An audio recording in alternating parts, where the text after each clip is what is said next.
കഴിഞ്ഞ ദിവസം കൂത്താട്ടുകുളം നഗരസഭയിൽ അവിശ്വാസ പ്രമേയ ചർച്ചയ്ക്ക് എടുക്കാനിരിക്കെ വളരെ നാടകീയമായ രംഗങ്ങളാണ് ഉണ്ടായത്. നാടകീയം എന്നൊക്കെ പറഞ്ഞാൽ വളരെ ചെറുതാവും. CPM കൗൺസിലർ കലാരാജുവിനെ ഒരു കൂട്ടം ആളുകൾ ചേർന്ന് പാർട്ടി ഓഫീസിലേക്ക് തട്ടിക്കൊണ്ടുപോയി. ഒരു സ്ത്രീ എന്ന പരിഗണന പോലും ഇല്ലാതെ പൊതുമധ്യത്തിലൂടെ അവരെ സാരി വലിച്ചു കീറി വണ്ടിയിലേക്ക് ബലമായി തള്ളിക്കയറ്റി.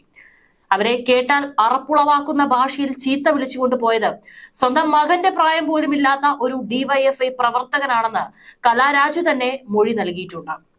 ഇതാണ് CPM ഉദ്ദേശിക്കുന്ന സ്ത്രീ സംരക്ഷണം. ഇവർക്ക് അല്പമെങ്കിലും നാണമുണ്ടോ ഇങ്ങനെയൊക്കെ ചെയ്തു കൂട്ടാൻ എന്നാണ് ചോദിക്കാനുള്ളത്. എവിടെ മേയർ ആര്യയെ സംരക്ഷിക്കുന്ന നേതാക്കൾ? എവിടെ PP ദിവ്യയെ സംരക്ഷിക്കുന്ന നേതാക്കൾ?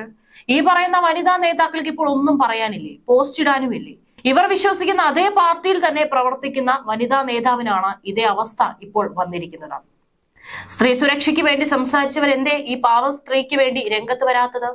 സ്ത്രീകൾക്കെതിരെയുള്ള ഒരു തരത്തിലുള്ള ആക്രമണങ്ങളും വെച്ചു പൊറപ്പിക്കില്ല എന്ന് പറയുന്ന മുഖ്യൻ. നാണക്കേട്. ഇതാണോ പുരോഗമന പ്രസ്ഥാനം? സംഭവത്തിന്റെ വിശദാംശങ്ങൾ ഇപ്രകാരമാണ്. LDF ഭരണസമിതിക്കെതിരെ കഴിഞ്ഞ ദിവസം അവിശ്വാസ പ്രമേയം ചർച്ചയ്ക്ക് എടുക്കാൻ ഇരിക്കവെയാണ് രാവിലെ നാടകീയമായിട്ടുള്ള രംഗങ്ങൾ ഉണ്ടായത്. കൂത്താട്ടുകുളം നഗരസഭയിൽ അവിശ്വാസ പ്രമേയം ചർച്ചയ്ക്ക് എടുക്കാനിരിക്കുന്നതിന് കുറച്ച് സമയങ്ങൾക്ക് മുമ്പാണ് CPM കൗൺസിലർ കലാരാജുവിനെ തട്ടിക്കൊണ്ടുപോയത്.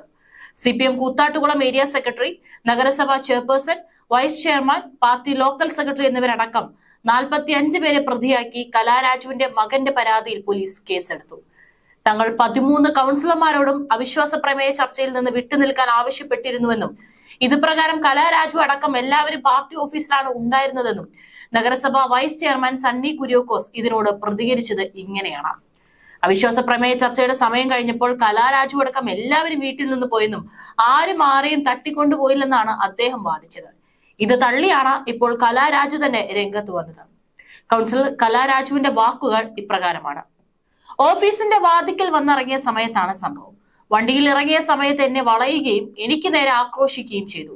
വസ്ത്രം വലിച്ചു കീറി. ഒരു സ്ത്രീ എന്ന പരിഗണന പോലും നൽകാതെ പൊതുജന മധ്യത്തിൽ വസ്ത്രം വലിച്ചു കീറി.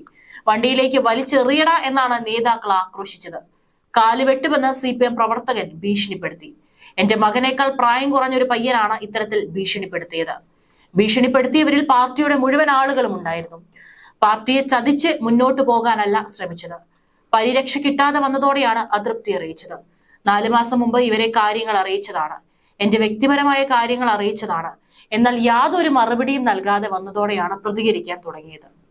ഏരിയ കമ്മിറ്റി ഓഫീസിലേക്കാണ് എന്നെ കൊണ്ടുപോയത്. അവിടെ വെച്ച് ശാരീരികമായി ഉപദ്രവിക്കുകയോ ഒന്നും ചെയ്തില്ല. എന്നെ കൺവിൻസ് ചെയ്യിപ്പിക്കാനാണ് ശ്രമിച്ചത്. ഇത്രയും നാളും അവസരം കിട്ടിയപ്പോൾ എന്തുകൊണ്ടാണ് ചെയ്യാതിരുന്നത്? ഇപ്പോൾ അവസാന നിമിഷം ചെയ്യാൻ കാരണം എന്താണ് എന്നെല്ലാം ചോദിച്ചു. ഒരു DYFI നേതാവാണ് വണ്ടിയിൽ കടത്തിക്കൊണ്ടുപോയത്. എന്തിനാണ് എന്നെ ഉപദ്രവിച്ച് കൊണ്ടുപോകുന്നത് എന്ന് ചോദിച്ചു. പറഞ്ഞാൽ മനസ്സിലാവുന്ന കാര്യങ്ങളല്ലേ ഉള്ളൂ, അനുഭവങ്ങളാണ് ഉള്ളത്. ഇത്രയും സംഭവിച്ച സ്ഥിതിക്ക് നിയമ നടപടി അടക്കമുള്ള കാര്യങ്ങൾ ആലോചിച്ച് തീരുമാനിക്കും. അവിശ്വാസ പ്രമേയം കഴിയുന്നതുവരെ അവിടെ പിടിച്ചു വെച്ചിട്ട് പിന്നീട് പൊയ്ക്കൊള്ളാൻ പറയുന്നതിൽ എന്താണ് കാര്യം?